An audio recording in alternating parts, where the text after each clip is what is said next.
Cześć kochani, tu Ewa z kanału z Turcją na Ty. Dzisiaj witam się z Wami z jednego z największych lotnisk w Europie, a także na świecie, z Istanbul Airport. Dzisiaj odpowiem Wam na chyba najważniejsze pytanie, jakie zadajecie sobie zaraz po przylocie, bądź też planując podróż do Stambułu, a to pytanie to, jak dostać się do centrum. Jeśli lecicie do Stambułu pierwszy raz, moment po wyjściu z lotniska może być trochę przytłaczający, bo w przeciwieństwie do wielu europejskich miast, tutaj lotnisko nie znajduje się praktycznie w samym centrum, jak na przykład lotnisko Chopina w Warszawie. Istanbul Airport leży około 40 km od centrum miasta, niemal przy samym wybrzeżu Morza Czarnego, otoczone lasami i ogromnymi autostradami. A sam terminal jest tak wielki, że od wyjścia z samolotu do wyjścia z lotniska możecie iść nawet kilkadziesiąt minut. I wtedy pojawia się pytanie, które zadaje sobie chyba każdy turysta po przylocie. Jak właściwie dostać się do miasta? Metro, autobus, hawaist, taksówka, prywatny transfer? Co jest najtańsze, co najszybsze, a co najbardziej komfortowe po kilku godzinach lotu? W tym vlogu pokażę Wam wszystkie opcje transportu z Istanbul Airport do centrum Stambułu. Podam ceny, czas przejazdu i powiem, na co warto uważać, żeby już pierwszego dnia w Turcji uniknąć stresu i niepotrzebnych wydatków. Pierwszą opcją, którą możecie wybrać, a spotkacie tą opcję od razu po przylocie, to jeśli odbierzecie swój bagaż i wyjdziecie i będziecie kierować się w prawą stronę do różnych wyjść, zobaczycie, tak jak widać za mną, bardzo dużo biur, które organizują prywatny transfer.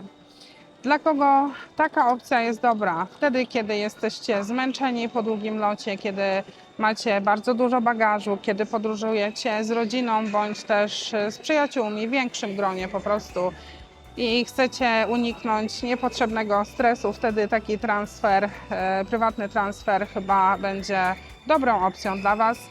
Ja przed chwilą byłam spytać się w jednym biurze, transfer mniej więcej do dzielnicy Sultan Ahmet, czyli tam, gdzie jest błękitny meczet i Hagia Sofia i wszystkie najważniejsze atrakcje. Taki transfer kosztuje 2500 lira w jedną stronę, 5000 w dwie strony. Na azjatycką stronę do Kadıköy 3000 lira, a w okolice Taksim 2500 lira. I to jest cena stała, niezmienna, czyli niedoliczane są tutaj przejazdy za autostrady bądź też inne mosty. Jeśli taki transfer prywatny tutaj na lotnisku sobie wykupicie, to osoba tutaj, która w tej firmie ten transport Wam sprzeda, zaprowadzi Was bezpośrednio do kierowcy, piętro niżej kierowca będzie na Was czekał, także od razu tutaj z lotniska traficie do samochodu i możecie sobie bezpiecznie podróżować już do Waszego hotelu.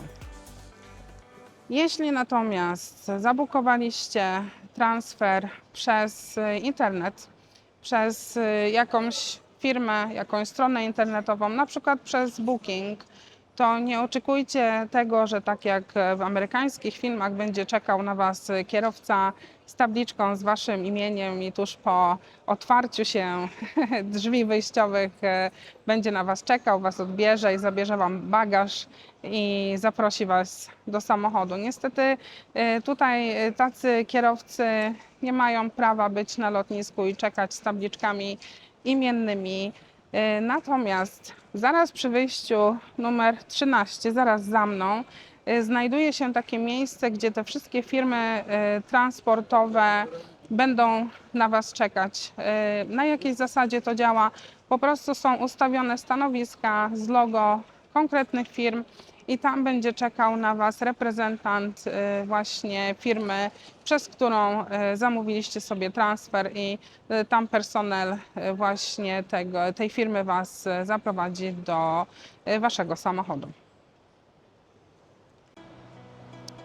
Drugą opcją, również popularną wśród turystów, są taksówki.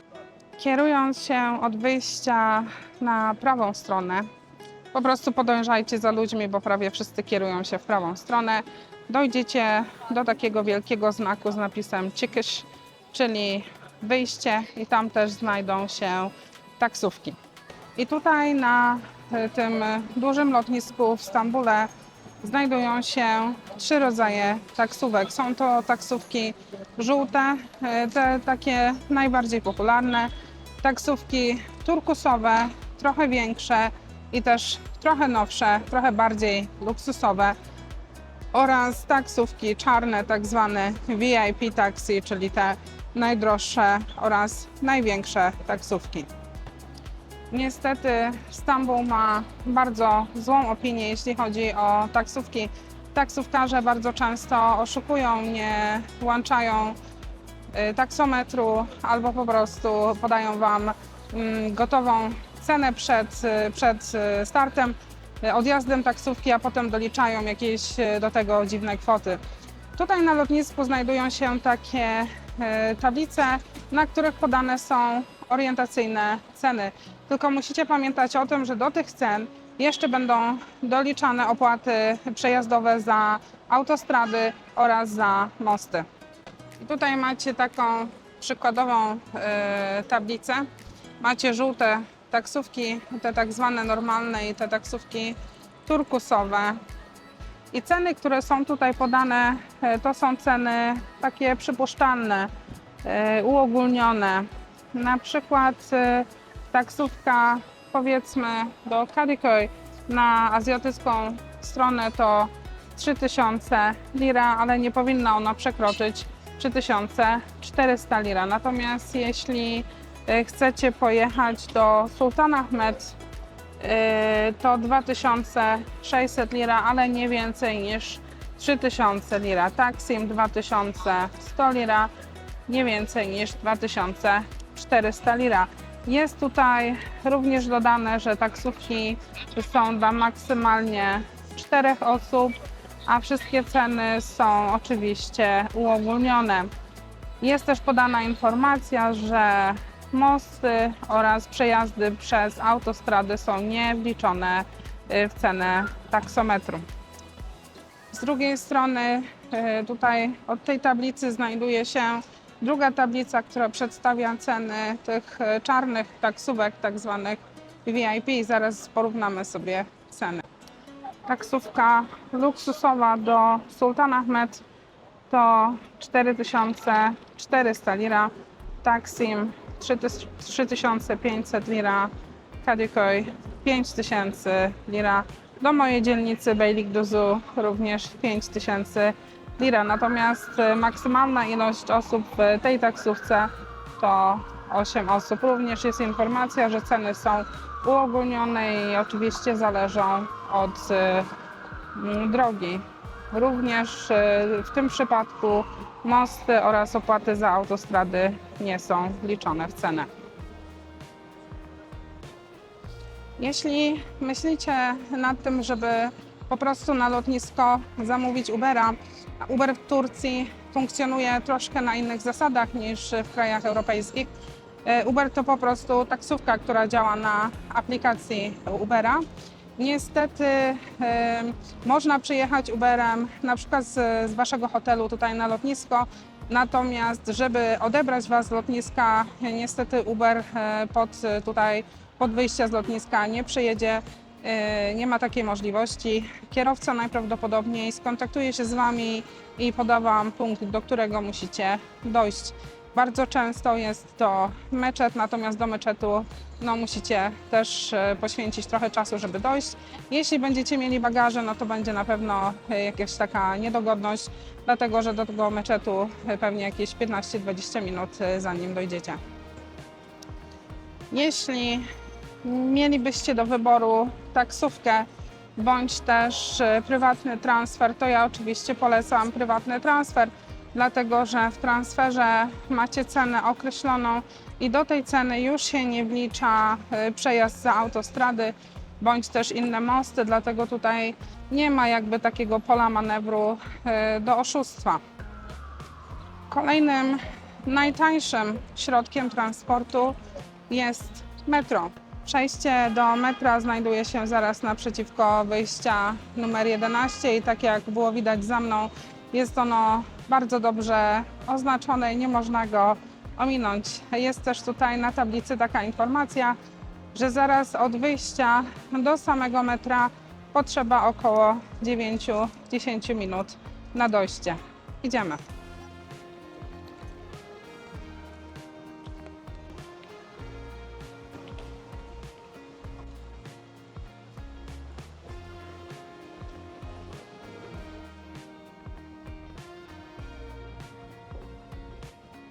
Do metra możecie dostać się albo windą, albo schodami ruchomymi i w tym wypadku będziecie musieli zjechać 3 piętra w dół.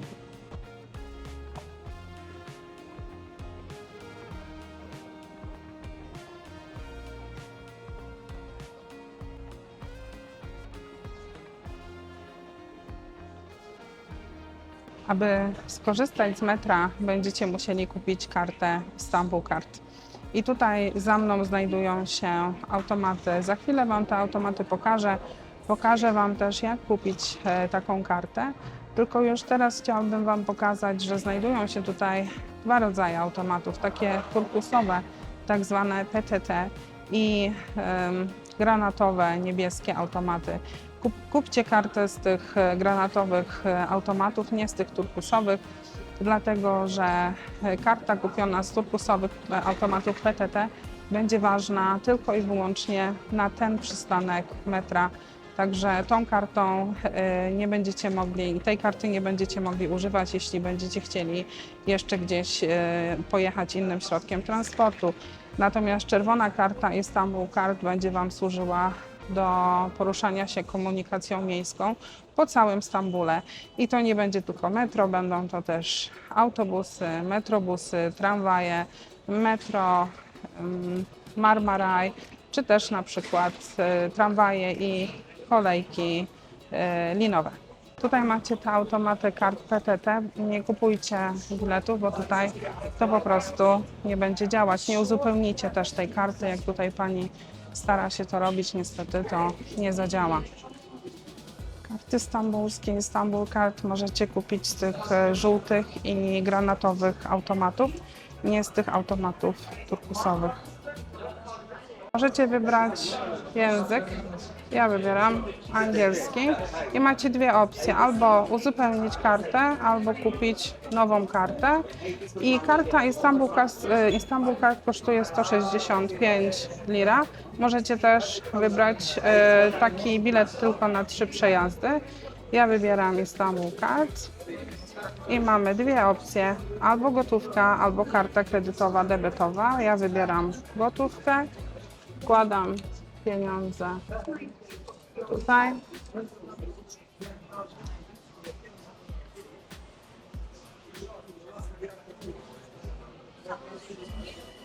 I nasza karta wyszła tutaj. I teraz, żeby sprawdzić, ile mam pieniędzy na tej karcie, mogę ją włożyć tutaj i powinno, jeszcze raz, wkładam ją tutaj i zobaczy, powinno nam wyskoczyć, ile mamy jeszcze pieniędzy na karcie. Mamy 35 lira. Słuchajcie, no mam kartę stambulską. W tej chwili na tej karcie jest chyba tylko 35 lira, dlatego że zapłaciłam za nią 200 lira i z tych 200 lira 165 to była opłata za samą kartę. Za 35 lira niestety nigdzie nie dojadę, dlatego że chyba minimalny bilet kosztuje, już teraz nie pamiętam, między 42 chyba a 60 lira. Dlatego sugeruję Wam, żebyście na taki Wasz pierwszy pobyt co najmniej za 200 albo 300 lira jeszcze tą kartę uzupełnili. I teraz jak już macie swoją Istanbul Card, idziecie dalej do metra i tutaj, żeby przejść przez bramkę, musicie się po prostu tą kartą odbić. Jak się odbić? Tutaj po prostu trzeba ją przyłożyć. Ja akurat nie mam wystarczającej ilości na przejazd. Jeszcze jedną rzecz odnośnie metra chciałabym Wam powiedzieć. Z lotniska Istanbul Airport mamy tutaj tylko jedną linię metra M11 i niestety tym metrem nie dojedziecie ani do Sultanahmet bezpośrednio, ani na Taksim, ani tym bardziej na azjatycką stronę. Dlatego sugeruję po prostu wysiąść na przystanku Gayrettepe i z przystanku Gayrettepe przesiąść się, jeśli chcecie pojechać na przykład na Taksim bądź też w okolicach Sultanahmet, przesiąść się na linię metra M2. Sama podróż do Gayrettepe to około chyba 45 minut. Metro jest bardzo często pełne, dlatego to jest chyba bardziej taki środek transportu dla osób, które podróżują po pierwsze budżetowo, dlatego że to jest najtańsza opcja, a po drugie dla młodszych osób jeszcze z energią, dla których nie będzie problemem, żeby stać przez 45 minut w metrze, albo po prostu dla osób, które będą miały jeszcze siłę i energię, żeby przesiadać się na inne środki transportu, na metro, bądź też na autobusy albo metrobusy. Metro zazwyczaj rozpoczyna swoją pracę o 6 rano, a kończy o północy, natomiast tutaj przeczytałam przed chwilą, że ze względu na prace remontowe metro właśnie do Gayrettepe kończy swój bieg o 19:33, czyli 19:33 to jest ostatnie metro z lotniska, natomiast przyjazd tutaj do Arnavutköy, w kierunku Arnavutköy, czyli na lotnisko, jest o 20:47. Nie ma niestety informacji, jak długo te prace remontowe będą trwać, także miejcie to po prostu na uwadze. I ostatnim środkiem transportu są autobusy, autokary w zasadzie Hawaist.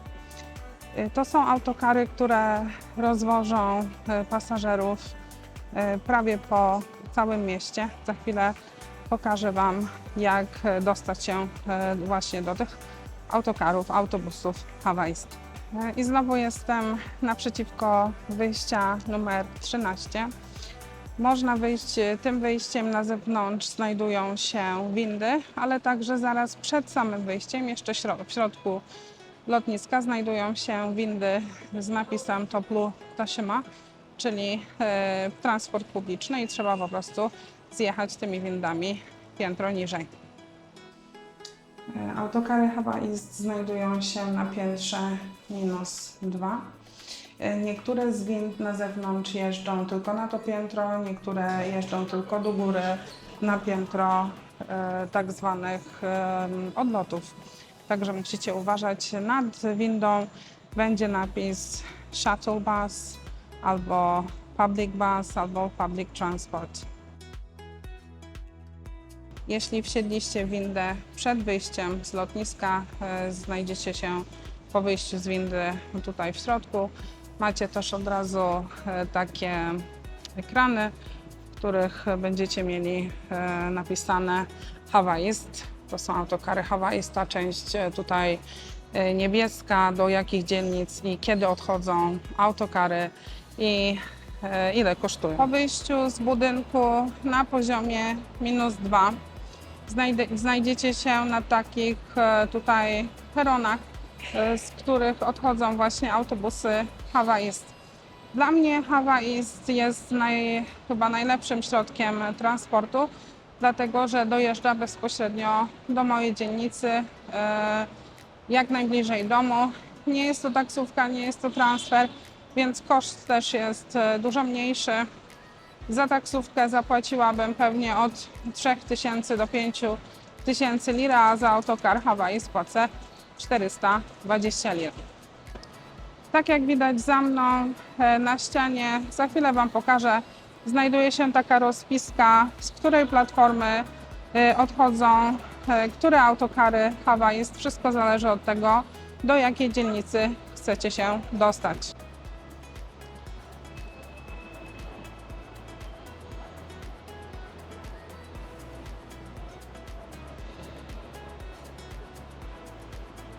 Mój akurat do dzielnicy Beylikdüzü odchodzi z przystanku, czy też z peronu numer 8.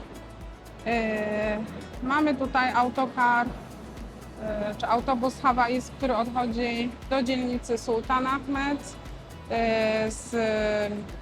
z peronu 11, tylko chciałabym jeszcze podkreślić, że nie zawsze, nie cały rok ta destynacja, ten kierunek jest aktywny. Aksaray 12. Jeśli będziecie chcieli bezpośredni transfer na lotnisko Sabiha Gökçen, to tutaj też jest autokar, który odchodzi z przystanku numer 13. Kadıköy, azjatycka strona 14, Taksim 16. I gdzie szukać tych przystanków? Gdzie szukać tych platform, tych przystanków, czy też stoisk z numerami? Są one bardzo dobrze oznaczone, tak jak widać za mną, one tutaj w linii ciągłej się znajdują. Są napisane przystanki na ścianach, ale także na tych takich wielkich słupach również są numery. Jak kupić bilet na autobusy hawajskie? Można kupić bezpośrednio u kierowcy, można kupić też w takich stoiskach, na których można kupić bilety. Gotówką można płacić tylko na tych właśnie stoiskach, które za chwilę Wam pokażę, natomiast kartą kredytową bądź też debetową można płacić bezpośrednio u kierowcy. W tych autokarach zawsze będzie jakiś pan, który odbierze od Was bagaż i w zamian za ten bagaż dostaniecie dany numerek. Później kupujecie bilet u kierowcy. Po wyjściu z autokaru podajecie panu numerek i dostajecie swój bagaż z powrotem. Dobre w autokarach hawajskich jest to, że na pewno macie gwarancję tego, że po prostu wygodnie sobie usiądziecie. Bilet możecie również kupić przez internet. Możecie to zrobić bezpośrednio z aplikacji Hawajst. Polecam również stronę internetową Hawajst, żeby sprawdzić godziny przyjazdów i odjazdów na lotnisko i z lotniska. To wszystko, kochani. Ja już teraz zapraszam do oglądania mojego następnego odcinka, też z lotniska w Stambule, w którym opowiem m.in. o tym, gdzie można wymienić pieniądze, jak kupić kartę SIM i dam Wam różne inne przydatne informacje. Mam nadzieję, że ten odcinek Wam się spodobał, mam nadzieję, że był on przydatny. Dajcie znać w komentarzach, jeśli macie jakieś inne pytania i oczywiście na nie bardzo chętnie odpowiem. I jak zawsze zapraszam do subskrypcji, lajkowania, komentowania. Trzymajcie się ciepło. Pa, pa.